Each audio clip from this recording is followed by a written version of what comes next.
What is up, cold weather bats? You got Michael. Brandon will be here momentarily. He is on the hunt for a Red Bull. Did we have success? Let's go. I went to shovel earlier, and I got a Red Bull beforehand, and I left the Red Bull on the porch, but it has been recovered. Very good. Very good. Well, welcome everyone back on in to an episode. A very brief hiatus. We've had the holiday. We had works going on. We had ABCA, which we'll get into, and that was a fun time for all. But Brandon, how are we doing? Shoot, I'm doing good. It's about that time of the year. I mean, I think I say this every season, or every year, I should say, because we haven't entered the season quite yet. But every cold weather bat season, I tend to mention that the conference is kind of like the gateway into the season. Once you get home from the conference, it kind of feels like, all right, we are on the runway into the new year of the season and everything. March 9th this year, I believe, is the tryout date. And, we're a short way away here. We're under 2 months. It's going to fly by, being that it's January 19th. We will hit that 1 month mark here in about 3 weeks, 3 or 4 weeks. And so, and then you got dead week in between there. So not too much time left for off-season stuff. And yeah, I mean, it's definitely about that time. And anytime you speak with people not from the state and you talk about how January feels like the runway to the season, a lot of these other warm weather states, they're starting in February, March. And so for them, it's kind of late. But and then the funny thing is, if you talk to someone who has nothing to do with baseball, but they're from Michigan, they're like, how could you possibly be thinking about baseball right now? And it's looking outside right now. I just had a snow squall warning on my phone. I can barely see the house across the street.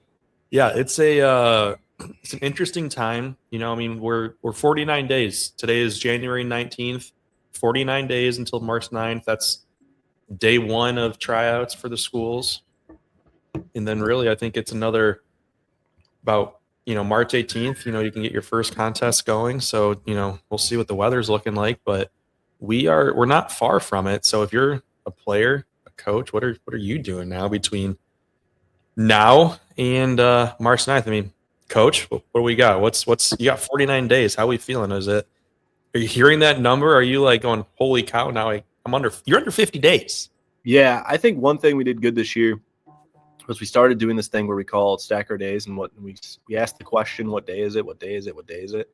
And anytime a player comes in for four-mans, we'll ask them what day it is, and they'll tell us how many days they've been in for a four-man or for a lift, because we do a lot of off-season lifts as well in the weight room. And all these guys in our program have to track how many days they've spent working inside the program. And it's been really cool, man, just to hear guys be like, okay, this is day 31 for me if they've done, a bunch of lifts and a bunch of four-mans. And it's been really cool to keep things in perspective, because I feel like in years past, when you say, hey, we're only 50 days away, it's like, oh, crap, like are we prepared for that? It's hard to tell, but yeah. I feel like being able to keep track of your days is something that we implemented this off season, and we feel prepared. We feel like we're in a good spot in that regard, and it's a nice feeling. Now, that's really for our players to have some peace of mind. Me personally, you know me well enough, I'm always freaking out. I'm always thinking that there's not enough and that there's more to do. And that's a good thing. You want to have a little bit of, like, if you're not freaking out a little bit as a coach on January 19th about the 2026 season, there's something wrong with you. Like, you're not coaching for the right ways. I mean, I remember when I was doing high school and summer, I was writing mock lineups 2 months beforehand. Like, that's, if as a player, if you're a player out there listening and saying, I don't think my coach cares about me. No, he cares about every single one of you and are trying to find the best ways to maximize your lineup, like, and your talent. Like, it's every single coach is the exact same way, especially if they have that level of care. They all care. Every single coach is trying to maximize everything.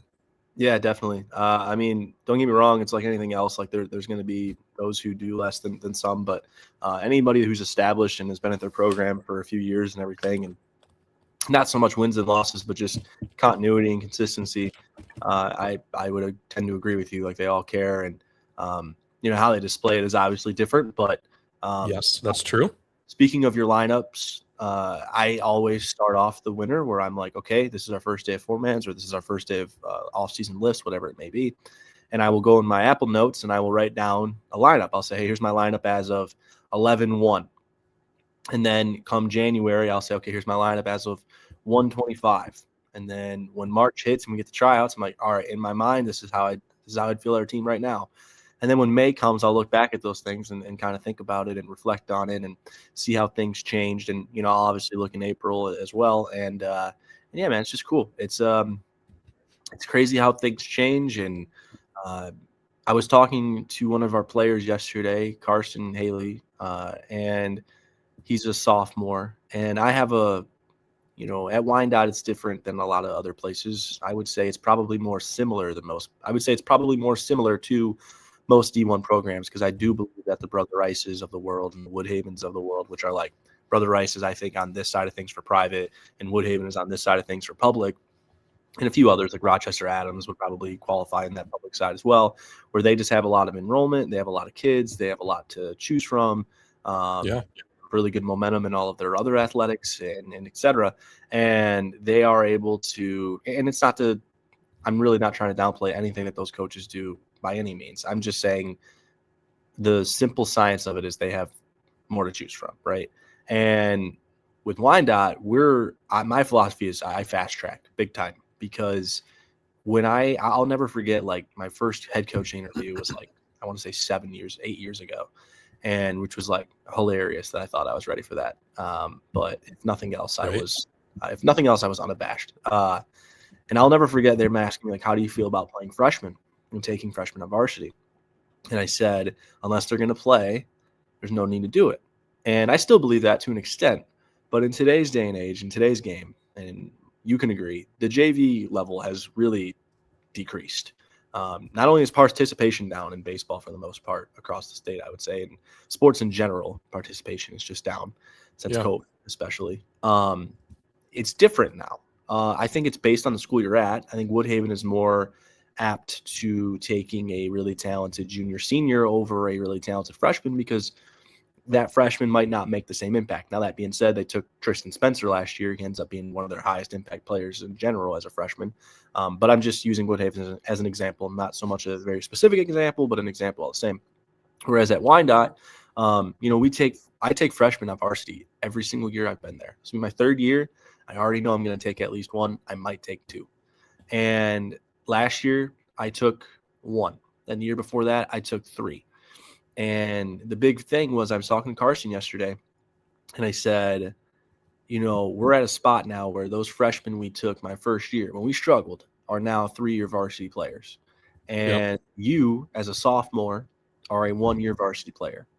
And I'm not going to say his name, but the freshman who we believe we're going to take this season, by the time he's a junior, he'll be a 3-year varsity. So it's all, that's what I believe in, taking the most talented players possible at Wyandotte and making them better players through experience rather than putting them in the JV level to find out. Now, that is definitely a byproduct of our enrollment, our participation in the sport, and our talent level as a whole in the bigger picture.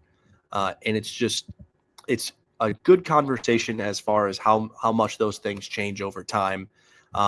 How different it is school by school and district by district. So just one of those things. It's a real good subjective question too, because that philosophy is going to vary coach to coach, right? Like, some coach might say, like, I don't want a freshman on varsity that's going to only get, 6 at-bats a week, where if he's on JV, competition aside, he's getting, 15, 20, depending on the schedule that week, where the coach might see that, like, I don't care the competition level, he's getting ABs, where, if it's Catholic League, maybe it's better competition. Like, I know from when I was coaching, even playing JV competition, and the talent you see and the level of the umpiring and, even the coaching, it's not the same. It's at some schools, it could be the quality of rec ball, depending on I remember I went to go watch our JV once, and we were playing on a dirt field. Granted, our field was under construction, but like, a lot of times JV is pushed aside, and you're right, enrollment, participation, interest, that does drive things. I mean, for you guys, how many total would you say you had at tryouts last year? We had 36. Yeah. I would imagine we'll have more like 45 this year because we have a pretty big freshman class. And we've had Good. really bad freshman numbers the last couple of years. But yeah, not to get too specific, but the freshmen this year, big class. And then our 8th grade next year is a huge class. So we're actually, turning the tide a bit in that regard. But one thing to kind of piggyback off what you said is a lot of coaches, I think, realize this. I'll be honest, I'm going to plead ignorance on whether or not coaches say this a lot because I just don't know and I don't want to put words in anyone's mouth. But if your football team is good, chances are you're probably going to be good too. It doesn't mean you're going to be the best. There will absolutely be some correlation and some non-correlation. But I'm a huge believer that at a school like ours, where most of our athletes play multiple sports, because our enrollment is small, a lot of kids are going to make it and play. So you don't get that fear of trying out. You do get FOMO, though, where kids are like, I want to play because all my friends are playing. And so we have a lot of multi-sports kids. And I'm a huge believer that rising tides raises all ships. And so when our football program is doing good, typically we are going to also see some improvements. Now, I'm not saying it's a direct correlation, but I do believe that when your other sports are doing well and you are taking these multi-sport athletes, Cotner, the coach before me at Wyandotte, said this. He's like, as long as they're competing, that's going to help you. If they're competing year-round, that's going to help you. And it's not to speak down on like our past or anything, but we struggled like my first year because our athletics were struggling. And we're still not where we want to be as an athletic department as a whole, and especially not with our baseball program. But we're improving. And our 7th and 8th grade teams both went, I believe it's our 8th grade team, went undefeated both years in middle school football. Our baseball team is good in that division as well. And in these last couple of years since I've been here, that has not been the case. We've struggled at the middle school level and we've struggled at the high school level. And it seems to be that tide is changing. And the most noticeable aspect of that is that our middle school sports are doing really, really well. And so I'm starting to think once these guys get here, that's going to help us a lot too. Because again, I think your football team is very indicative at the public school level where you don't get to pick and choose who your players are to a degree. Your football team has a big thing to do with the success of your baseball team. I think that has more to do with Division I enrollment than anything else. I think if you're at the D3 level, maybe not so much, maybe more so. Again, pleading ignorance into that fact, but would be curious if anyone's listening to hit me up about that and that philosophy. I do think that there is some correlation. There definitely can be to an extent. I know as a graduate and coach at the now defunct Harrison High School, it wasn't always the case, but definitely can. So as everyone knows, we could just ramble on this forever, but we have a good show here that we want to get into. So here's what we got today. We are going to do a little recap. Obviously, we hit it on the top here. Brandon and I and a handful of others were down in Columbus about 10 days ago for ABCA. Yep. We're going to talk about a little bit about what we saw, our thoughts. It was a whirlwind. We'll just kind of leave it at that until we get into it. But there was a lot going on there, and I wish I had about 5 different bodies so I could have attended everything I wanted to. And then really the one thing that we talked about a lot last season in season, and everyone has these thoughts. We are going to put myself and Brandon in the shoes as the MHSAA Director of Baseball. Day one, what changes are you making? So we'll lay out our thoughts. We'd love to hear your thoughts. Hit us up on social medias and give us your thoughts. But yeah, so we will get right on into it. We are going to pause for a quick second from a word from one of our sponsors. On the other side, we have a quick update on our Cold Weather Bats player draft, and then we're going to get right on into it. Baseball is 90% mental, and now with Python, you can finally train that part of your game.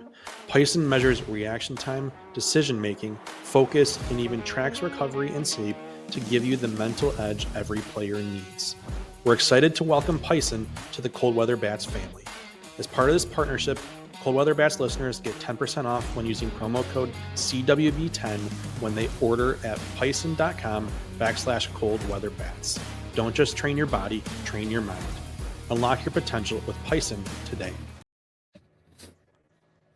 Yeah, so before we dive into ABCA, one of the good things that came from ABCA is we got to hang out a lot with a lot of people we've done some work with here. So Pison, we got to meet the team. We got to meet the founder of Pison, shared a couple evenings with them, and that was awesome. And let's just say my cognitive load, once I was done measuring it after those nights, was quite low. Did not have a lot of cognitive ability. So, but as if you're streaming this on YouTube, you'll see in the bottom right corner, we got a new logo under our player draft.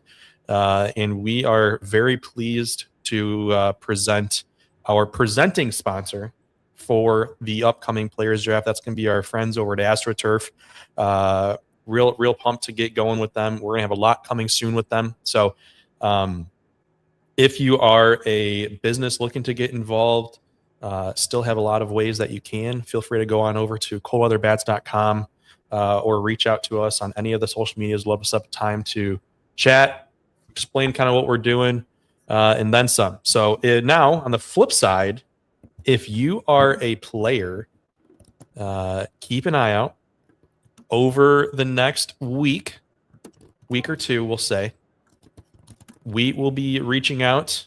We have some golden tickets that we're going to be sending on out. That'll be our official invitations to attend the Cold Weather Bats player draft. So stay tuned for that. Keep a lookout to your inboxes if you are a player, and how you can be in attendance there. So Brand, we'll go right on into our ABCA recap. It was a whirlwind of what, 48, 50 hours that we were there, give or take. Just about. Huge shout out to Nick Swanson for the unbelievable Airbnb. I thought that was a very nice Airbnb. That it would have been a lot nicer if we had a whole nother day to explore that. I don't even know if, did you even notice the garage next to the hot tub that had all the games inside of it? See, I never even saw that. Yep. What really would have helped is if it was warm outside. If it was like, it was warm. It was like 60 one day, which is crazy, but it was pouring rain. So there was I mean, it was warm, but it was warmer than it is here today. But not hard. Not hard at all. Most places, and it's warmer than it is here today. Yep. Sure. Yep. I will say, as I just got back from another conference in Las Vegas, it was very cold stepping off the plane a couple days ago. Gosh. How many days were you there? I was in Vegas for 3 nights and 4 days, and I don't know how I survived, to be quite honest. Yeah, 3 nights in Vegas is all you need. So that's all you need. If you are listening and you go more, please enlighten me how you can do that. Enlighten me, yeah. A lot of liquid. Please enlighten me. Liquid IVs, probably the real IVs, all the stuff. But yeah, no, going to ABCA, that was awesome. I mean, we got down there late Thursday. Woke up early Friday, got to explore. We saw the if you've ever been to ABCA, whoever wins the national championship, they always have the winning coach kick off all of the conference. So we got to see Jay Johnson of LSU come talk, and got to hear about how he built a program, and how his team got put together for this past year and what worked well for them. And it was really enlightening to hear him talk. He did quite well. When you got to see all the coaches who won awards, and then really from there they let you out and said, hey, go into the exhibit hall, go explore. And that exhibit hall is quite large. There was a lot to see. Now, you remember me. Those listening, I am not quite in the shape I used to be. So I work remote full time. And so until baseball season gets here, I'm not really on my feet a whole lot.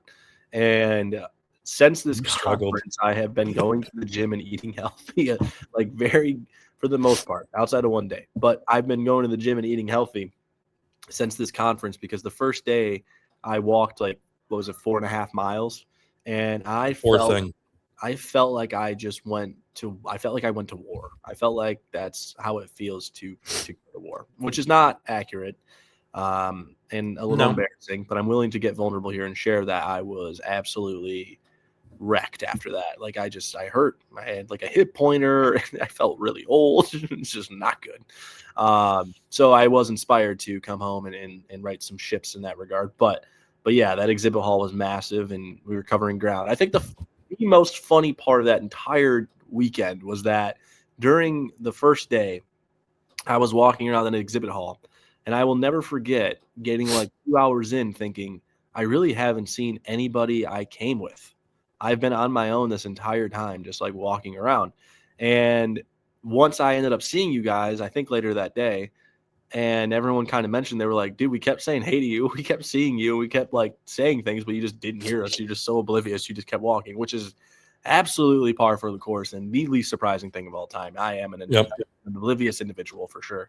And so, but the most funny part of that whole story was that Brian Cavanaugh had like pulled my bag back to like try and get my attention. I will never forget feeling that and being like, surely that was an accident by someone. I don't feel like turning around and saying it's all good too. So I kept walking forward. So if you are ever trying to get my attention in this world, any of you, just know it's going to happen. Hit him upside the head or he's not going to know what's happening. It's going to have to be extremely obvious that you are looking for attention. Yeah, no, if you are a coach that's never been and you are looking to learn, that honestly, I think the one thing I'll take away from is I wish I would have planned a little bit better, how I could have maybe seen more. You and I both talked about that we only saw Jay Johnson as the only speaker. Like I wish I could have maybe attended more. I wanted to attend more, but with my other obligations, that really made things difficult. But trying to get in and go through the exhibit hall and see, or the expo hall, and seeing every single booth and what it can do as an asset on the baseball side of things. I mean, there was things I never even heard of that was present. A lot of fundraising. A lot of fundraising. 900 different ways to fundraise. But you know what you didn't find in all of those fundraising efforts?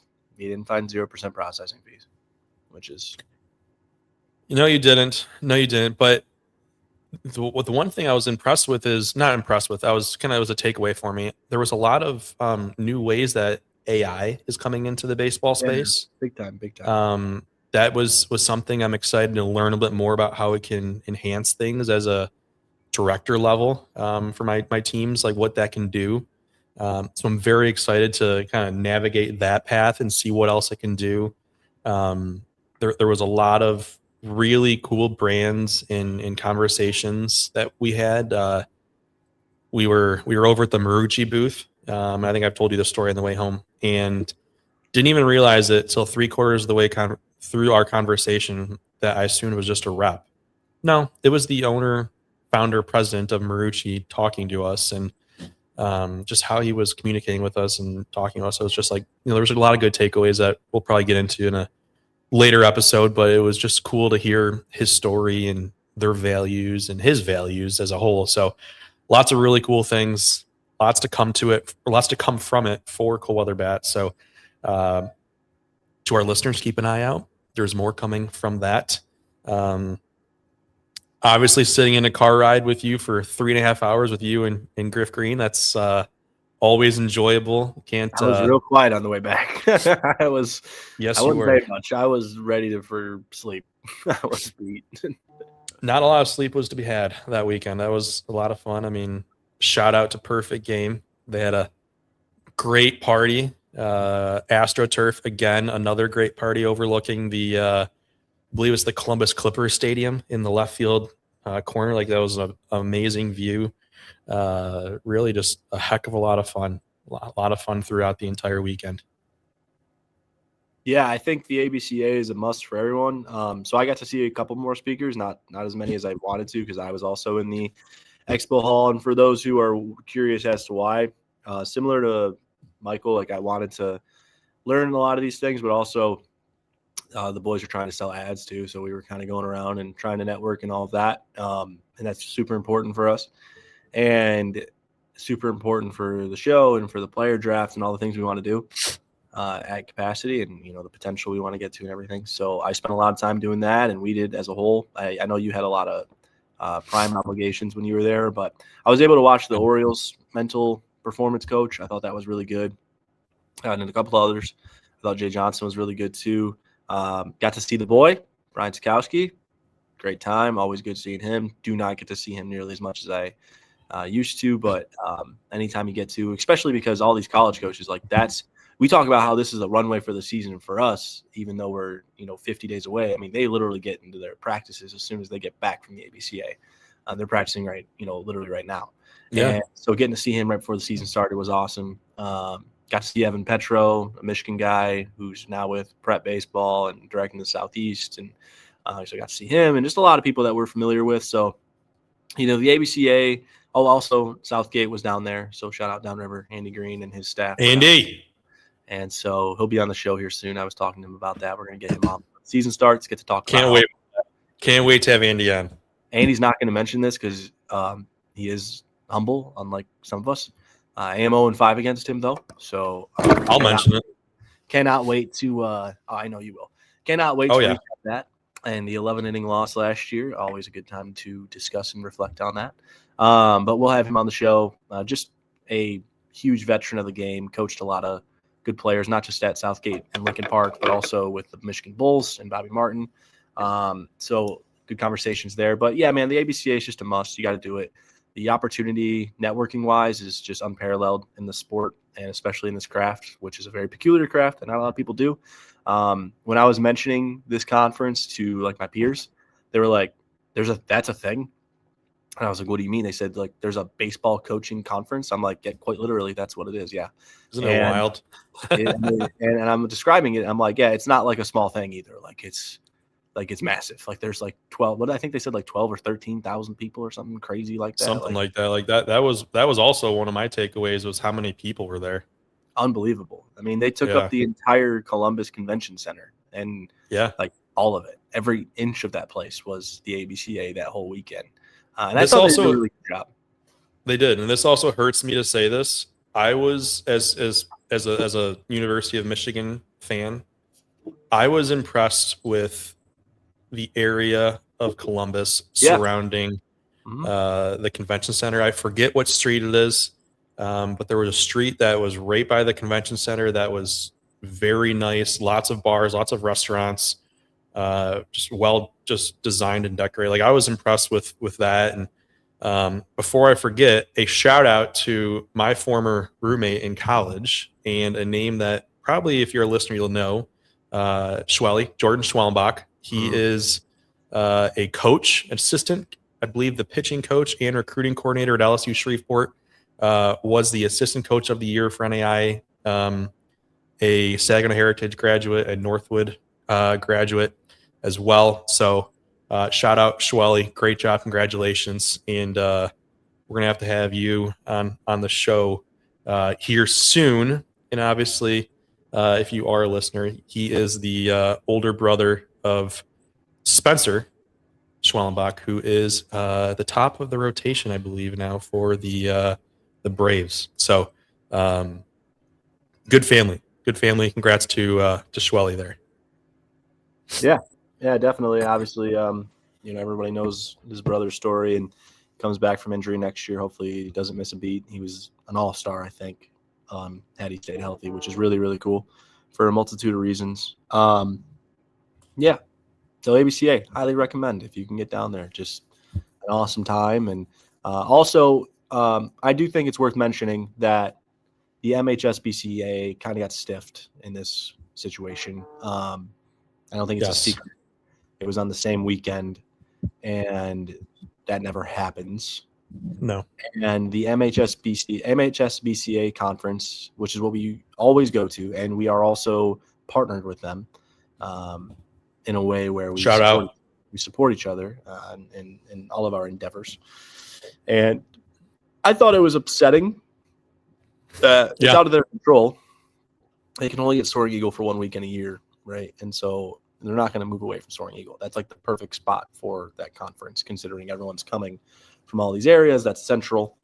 And obviously, I think Soaring Eagle is a very underappreciated complex as well. It's extremely nice. The hotel rooms are extremely nice. It's a good bang for your buck, especially. And just upsetting that it has to be in the same weekend. I do always look forward to the state conference because obviously all the things I just mentioned about networking at the national is cool, but also being able to see all the guys you go up against during the season. I think a big thing is you get to schedule games when you're at that state conference and, line up schedules and everything and figure out if there's some gaps where you can play each other. I do think the speakers are always good. But it was really hard for them to get speakers this year, considering usually they're dipping into the college ranks for those speakers, and both college and pros are completely populating the ABCA. And outside of a couple, I don't know who's going to not go to the ABCA over and go to the state one instead, and especially when it's not there. Well, even on top of that, the one thing I kept hearing from a lot of the college coaches, D1 started that following Monday, right? So there was quite a few coaches that I knew that were hoping to go but just couldn't swing it because they were doing final prep to really get their practices kicked off. So kind of a bad weekend all around. But I mean, I assume neither had anything they could do to adjust that. So hopefully next year, I don't know if we know dates yet for Michigan's or the national one, but hopefully they don't interfere so people can attend both. I would highly recommend attending both if you have the flexibility with your schedule and funds. Like it's a must attend for both if you're able to. So all right, so that's our ABCA recap. We are going to move right on into our topic that I believe is going to be something that'll be a lot of fun here, Brandon. So let's put you in the shoes. I just fired you from your one job and now you're taking this job. You are officially hired. Day one, you are the MHSAA Director of Baseball. Yep. District assignments, fun. Where they're playing the state finals, fun. How they make playoffs, fun. Everything else associated. Go ahead and fix it. What are you doing? Okay, if you are a long-standing listener of Cold Weather Bats, you are quite aware. Even if you're not, even if you just started listening like last season or the season before that, so maybe not even an OG from season 1 or season 2 necessarily, and this is season 6, what was it? 5? Yeah, I'll go with that. One of the two. We started in 21, so we'll see. So I want to say it's season 5 or 6. Anyway, if you are a long-standing, whoa, my head just got way bigger. If you're a long-standing listener of the show, we always discuss how the playoff format needs to be adjusted. We had some momentum in 2023 because they introduced, and by they, I mean the MHSAA, they introduced the MPR system in baseball, which is a point rating system based on who you play, how you play against them, and factors in your strength of schedule, and then creates a rating based on all those factors. Now, for 2 years, they've tracked this. The MPR has been public information on your MHSAA website. Now, it is contingent on you reporting all of your scores and all of your games, which you should do if you're a coach. It's like bottom level expectation that you make sure your schedule has your scores. I think anyone who doesn't do that is just doing a disservice for their program. Report your scores. Not that hard. Let's be real. Your athletic director could obviously help you, but just report your scores. So long as you're doing that, then your MPR is accurate on the MHSAA's website, and it compares you to all the other schools within there, okay?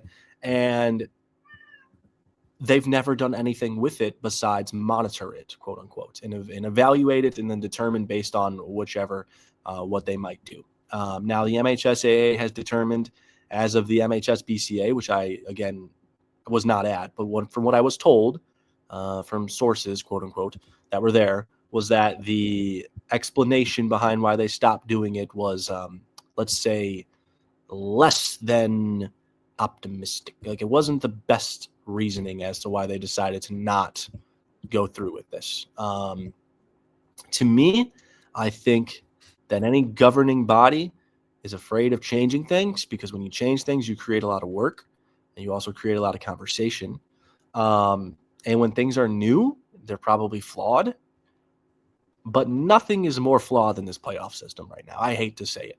I think when I started the show, I was very like young and angsty. I was like 24, and I was more apt to speaking outwardly about my disagreements with the MHSAA. This is The a safe older space. Let it rip.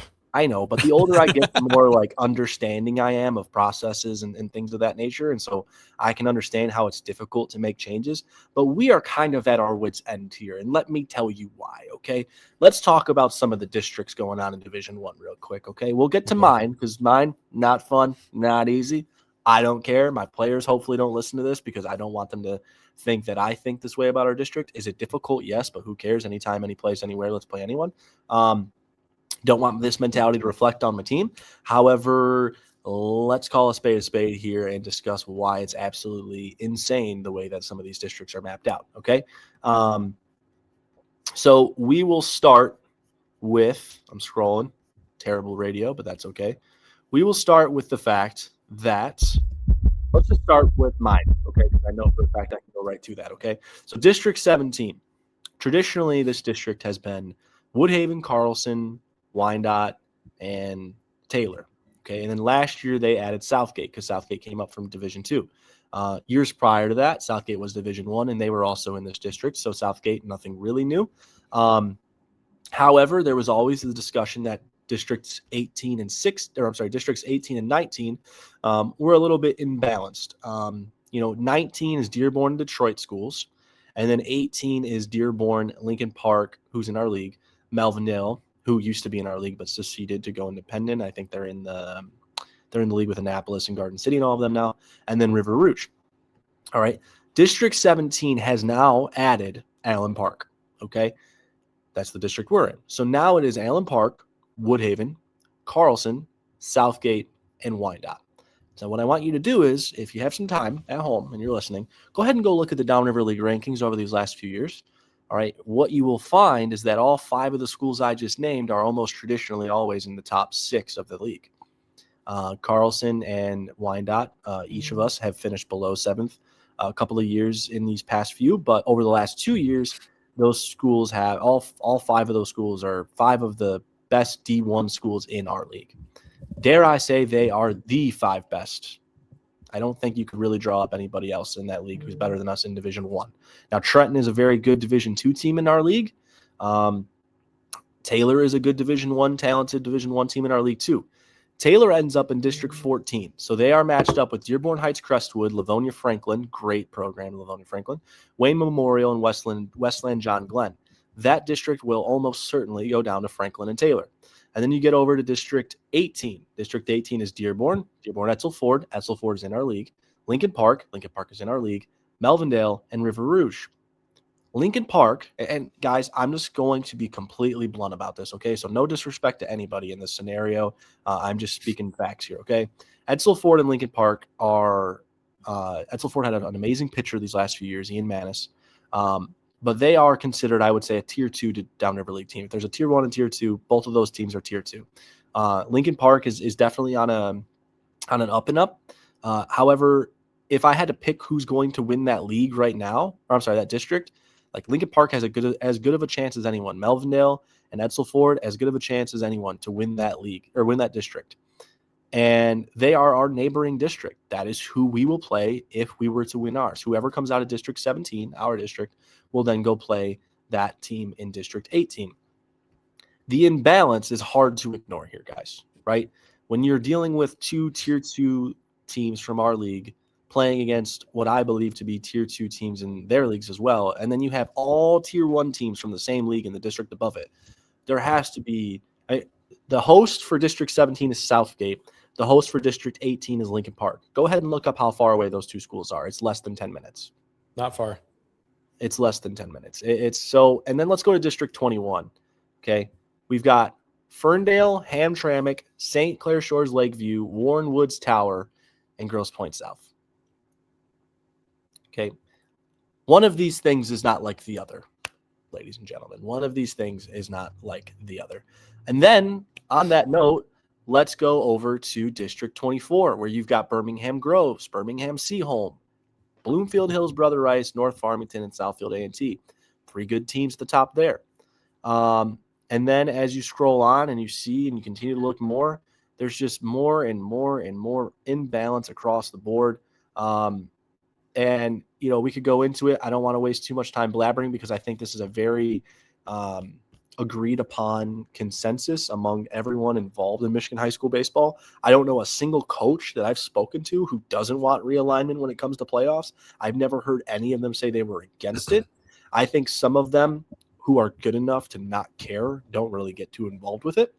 However, it is a conversation where if you've had it with a coach, I would almost promise you that every single one you speak with is all for changing the format. So this is how I would propose. I was just going to say, so we have our issue, but we got to have a solution. Here is how we would solve it. Okay. And let me say this. It's right in front of you. Okay. They've been tracking NPR for 2 years. Okay. So, okay, but here, let me ask you this. How much do you think has actually been reported across in terms of win-loss? Because Division my guess one, is not much. No, I think Division I very, very healthy because this isn't Game Changer. This is MHSAA's website. So if one team so let's say we play Southgate, for instance. If Southgate's AD puts the score in after the game, then it shows up on our end too. So you just need half of the teams to do their job. You don't really need both teams to do their job. You just need one of the two. And so as long as one team is reporting the score, which in Division I, I would say that's happening. And I would say your top 50 to 100 Division I teams are probably doing the right things with this. Okay? Sure. Like anyone who's going to compete remotely is doing the right thing. All right. So the current system is drawn mostly by geography. The intention is to reduce travel. The strength of competitive balance is not factored in whatsoever. It is a geography-based tournament. Okay. And anyone who's unfamiliar with the process, the way that these games are worked out is quite simple. Here's what's going to happen come around like May 1st. We're going to hop in a Zoom meeting. There's going to be 5 representatives from each, 5 representatives total, probably 5 ADs. Some ADs will let their coaches in, some won't. Or not, I guess not won't, but you just know how it goes. And so there's 5 ADs traditionally. And the host, so in this instance for us, Southgate, will just draw from a hat. And that is exactly how we will figure out who's going to play whom in what game. And let's say you think about a district like ours where somebody's going to have to play Allen Park right away. And if they're lucky enough to beat AP, they're likely going to have to play Woodhaven thereafter. And then once they're done winning that district, they will go play the winner from District 18. Again, no disrespect. We played 2 really tough games against Lincoln Park last year. We almost lost to that. We won 2 one-run games, guys. So, I'm not sitting here saying it's an automatic win. I'm just saying that district is a much different story. You should not win your district and then get 2 easier games in your regional. No, it shouldn't be where some schools have a bye into regionals and the others are fighting like it's the, Final Four in districts, like happens every year.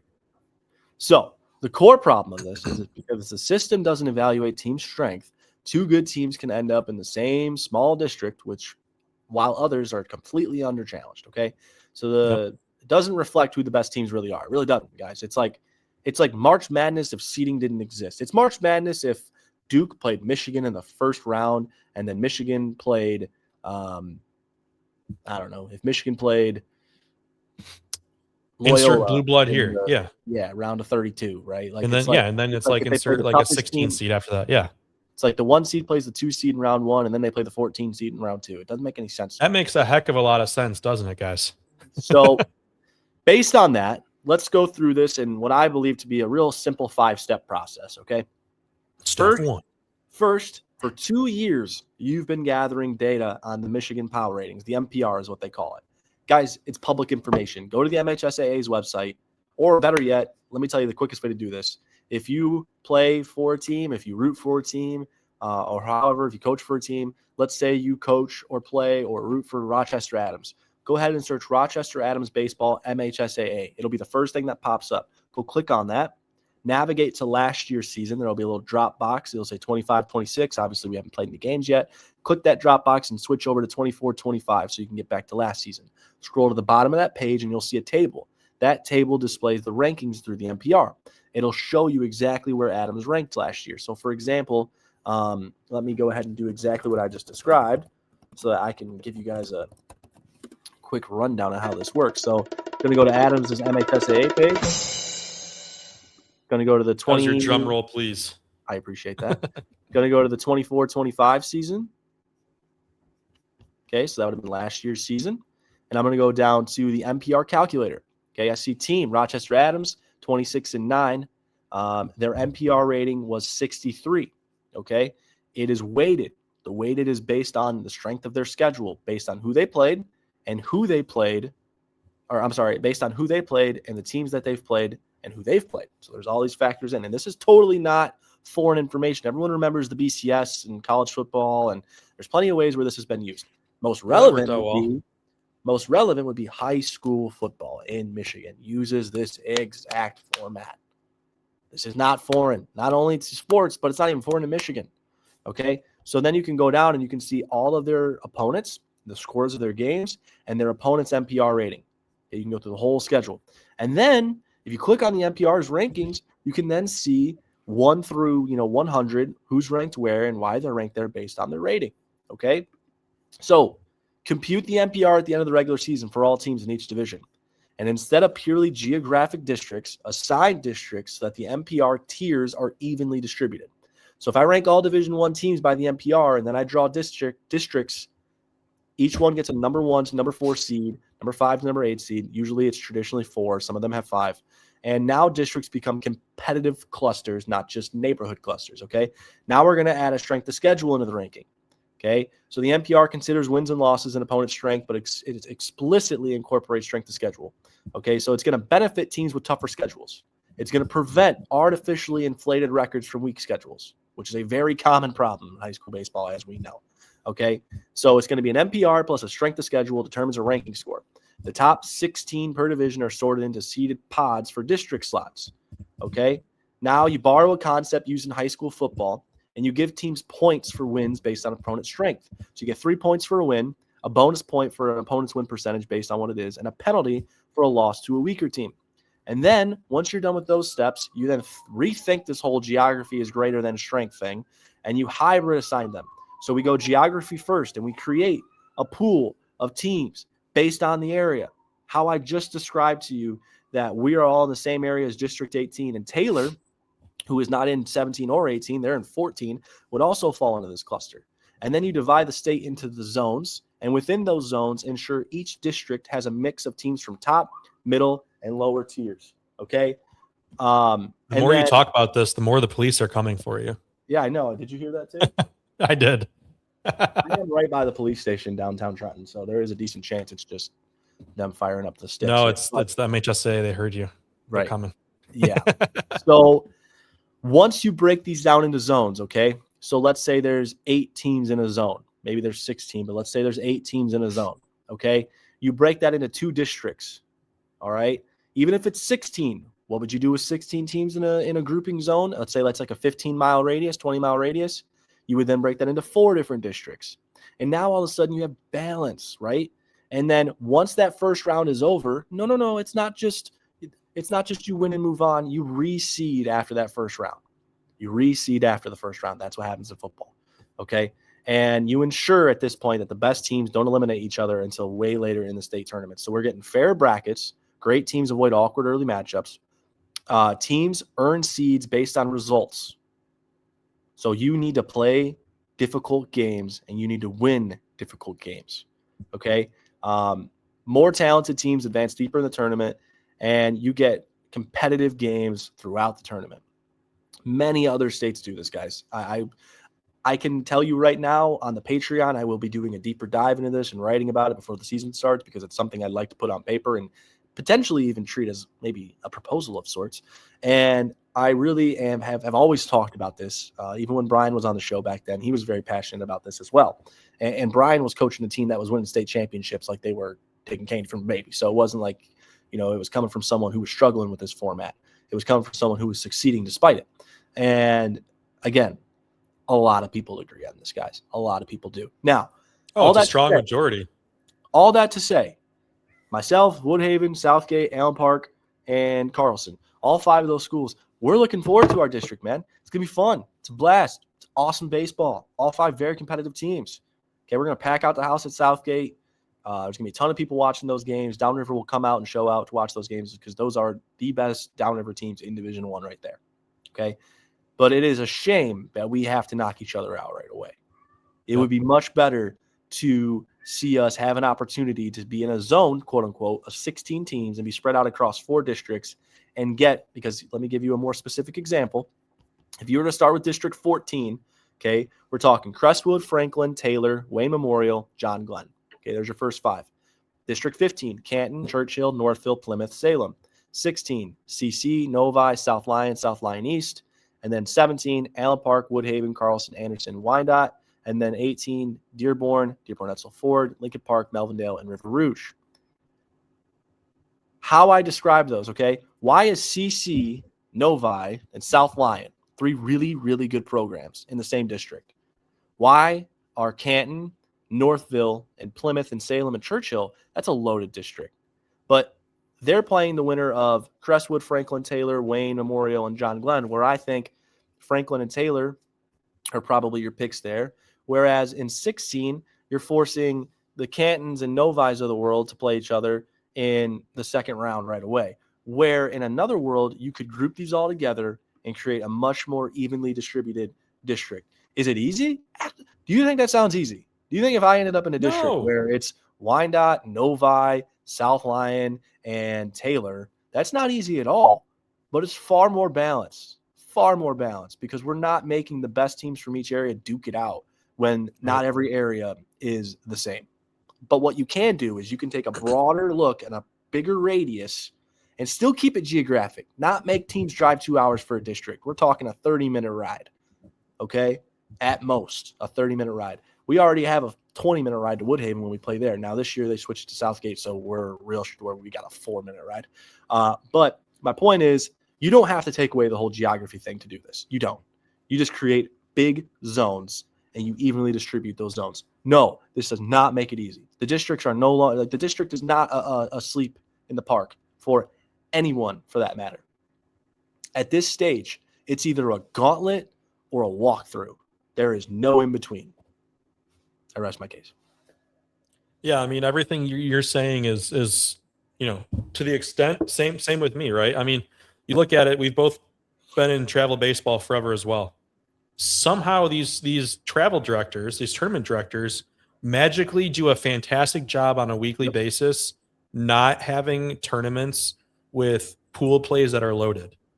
You're telling me that we can't do that for the Michigan high school baseball playoffs? That doesn't make any sense to me. Did you come across any school that didn't utilize Game Changer? No. So if I'm the director for the day, excuse me, I am calling Game Changer day 1, coming to some sort of agreement with them where it's going to feed over and automatically input results, statistics, everything. I am allowing now that information to flow right into my rankings and not my rankings, but how I'm doing my calculations for my power number ratings, whatever that was called. And you just got your foolproof solution right there of how that's going to work. We do it already for pitch count. They use Game Changer to check on the teams you're playing to make sure everyone's above board with that. So you're telling me we can't come to some arrangement to have Game Changer feed right into that? That would be my very first thing. Second thing, and I don't even know what the true rules are now, but the teams that go down during spring break, I believe you're allowed scrimmages. Is that what it is now? Yeah. Mm-hmm. You can play games against border states and then scrimmages. Okay. Otherwise, play whoever you want. Doesn't make a difference. Let it go. It shouldn't make a difference.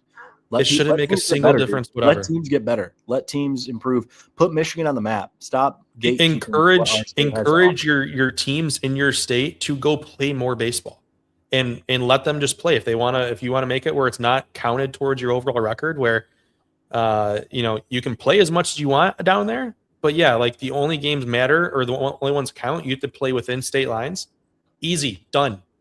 If Woodhaven, if Farmington, if Kalamazoo Central, if Mount Pleasant wants to go down to Florida and play 10 games in 10 days. All power to them. None of them count, but they can go play them all. You can go play whomever you want. Go play as much baseball. Make our players better. Let them go do whatever the heck they want down there. That's never made sense to me. If a team doesn't want to go, that's fine. No problem with that. I get it. It's a lot to plan. It's a lot to do. It's expensive, right? So, and a lot of families or a lot of schools have families that just want to go on spring break with their families. 100% get that. That's fine. That's why the games don't count. But you can go play whatever you want. Mm-hmm. That would be the very next thing that happens. Now, here's how I would fix the playoffs. You have all the games that you take, let's just say before May 1. On May 1, we're now locked in with Game Changer, right? All that feeds in. We have our systems. We have our people within the areas. We have the people within the areas that are able to give insight as well to teams. Like, say, maybe I'm in charge of North Oakland County. I can give all the insight you need. You got downriver. You can give all the insight you need on the teams. We watch all the games. We see them all. We hear from everybody. You pull at May 1. You then map out your district lines. You map out who you think should be playing against whom. And then you make your choices against your pools, basically, of what you think is going to be the most fair. And that's how I would structure it right off the bat. Simple as that. We are in such a crisis right now when it comes to scheduling, because in all reality, who you schedule does not matter. It doesn't. No. Now, philosophically, of course, you would think you're going to want to schedule teams that are going to challenge your team so that you're ready for the playoffs. But in all reality, you could coast outside your conference the entire year with you could schedule D4 teams, D3 teams if you're a Division I team. And if you're a Division III team, you can schedule all D3 and D4 teams. If you're a D4 team, you can schedule all D4 teams and never challenge yourself outside of your comfort zone if you so choose, and you will receive zero punishment for that. There will be absolutely zero impact on your postseason based on that. Okay. And here's a very unfortunate thing. When I talk to my team, I often say, I would love to win a league. It would be awesome. But a league does nothing but give you bragging rights. Because Right. you can win a league, but when you get to that playoff game and you lose, it's completely forgotten. Nobody celebrates a league past June 1st. I hate to say it. I mean, sure, don't get me No, you wrong. put on a cool T-shirt, and that's about it. I was just going to say, they'll print the T-shirt. You'll get to put it on your website. You'll get a banner in your, they'll put it on the banner in the gym that most schools have those, right? And all that. You'll put the year on there. It's an accomplishment. It's something to celebrate. But would you rather win a league or would you rather win a district? I mean, you're going to pick a district 10 times out of 10, I would hope. And you have to earn a league championship through and through. You got to be good for one day to win a district. That's it. One single solitary day. You have to be the best team.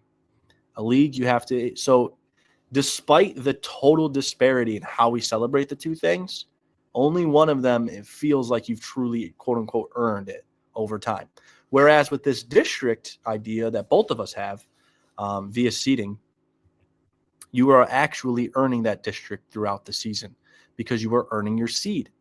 Now, that being said, you could have a bad season, get a bad seed, and still come out on top if you are really good that day. Okay, but that's the beauty of it. I mean, that's the beauty of March Madness. That's like, I'm just tossing out a total hypothetical here, but in theory, let's say Duke has a bad year, but it's Duke, but they get a 9 seed, and you're thinking less of them because they didn't have a good regular season. Well, they could still make the Final Four as a 9 seed. Like when UConn won the national title as a 10 seed or whatever they were all those years ago with Kemba Walker. And then the Ollie Gordon teams too as well, where they were lower seeded. So it still gives you a fair chance to win. And I think that's the idea of letting everyone in right now. It's just there's no worth to the regular season in all actuality. Now, there is certainly, because philosophically there has to be. You can't just lollygag all year and then show up and think you're going to win the playoff game. So don't get me wrong, there's worth to it. But I'm telling you, the state is telling you that there's no value to the regular season. They're just glorified scrimmages because they mean nothing. In football, you have to earn your way into the playoffs. I'm all for every team making the tournament in baseball. I don't. That doesn't bother me so much. Okay, it really doesn't. That was me the next point I was going to bring up. Okay, so then do you make it where you limit, like you have to reach a threshold to qualify? I do think if they were to introduce that there would not be as much pushback as people might think there will be. Because look, a lot of these schools who wouldn't qualify, I'm not going to lie to you, they don't show up in the first place for some of these district games. They just forfeit. I don't know how many teams you would make that threshold. It would certainly be more than football for a number of reasons why. But I don't think you'd get a lot of pushback. I think winning a certain number of games, or having, better yet, not winning games, but having a certain specific MPR rating should get you in, because your record shouldn't be, because then we just fall into the same story. Everyone would just schedule a week and win 15 games and say, okay, we qualify. When in reality, it should be, okay, your MPR rating needs to be 0.4 to get in. That opens up Pandora's box a bit, because what if a million teams are at 0.4? I don't know. That's a different conversation. But I do think there would not be as much pushback, and I do think it would also add to the competitiveness of the whole ordeal if you're able to not just seed it, but maybe even limit who makes it in. So, look, it's a polarizing conversation for the state.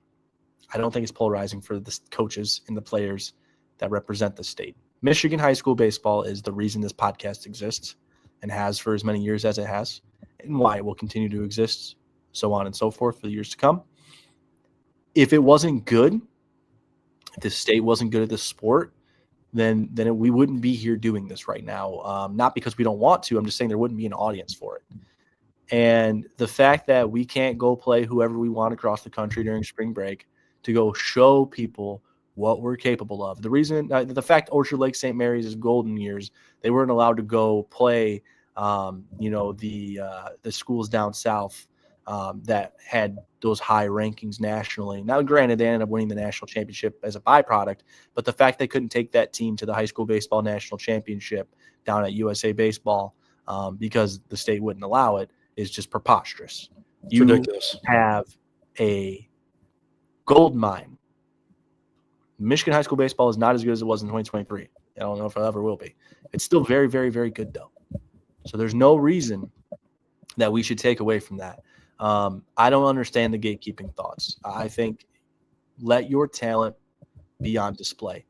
If you are a member of the MHSAA, I believe your job, there's a lot of jobs within it, but I do believe that your intention should always be to put our players on a pedestal and a platform and in a spotlight, so they are able to prove to themselves what they are capable of.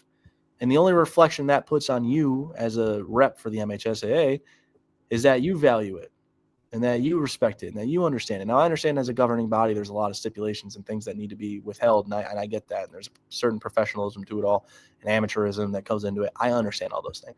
I do. But what we're doing doesn't make a lot of sense. And then when you get to the playoff side of things, we're doing the right things in other sports. So why is baseball being left behind? It just doesn't make any sense to me. And it doesn't make a lot of sense to many, many, many, many, many of these coaches and players. And until we get to a point where we can at least have some movement, which I thought 2 years ago with the MPR that we were inching towards it, but that momentum has seemingly stopped based on conversations that were had at the conference this year. I highly recommend we revisit that conversation, and I do hope that there's some amendments made within the next 3 years. I do. I will be writing about it. Looking forward to it. That does it for our show. That is my director for a day spiel, Ruby's as well. Appreciate everyone tuning in. It's been a great show today. Lovely to talk to you all. We're only about 49 days away. 49 days. We are inching towards it. Look out for some top 100 this week. And I will get this playoff format in before tryouts. It will be something I'm trying to draw up like a PDF and the whole thing. So it might take me a little while, but look out for that. Make sure you guys are following us on all the socials at Cold Weather Bats on Twitter and Instagram, Facebook, YouTube, TikTok. If you're watching, you can see it on the screen. Visit our Patreon, patreon.com/Cold Weather Bats. That's where you'll find all of the future Super 25s, the current top 100 players in the state. And then also, head over to our website, coldweatherbats.com. If you are a player who is looking to get involved with the player draft, that is where you want to go. You want to go to coldweatherbats.com. go to the player draft information. If you are a owner of a small business or a business in general in any way, shape, or form, or someone who works in a department for advertising for a business or company in any department, you can also get involved with sponsoring not only the show, but also the player draft as well at coldweatherbats.com.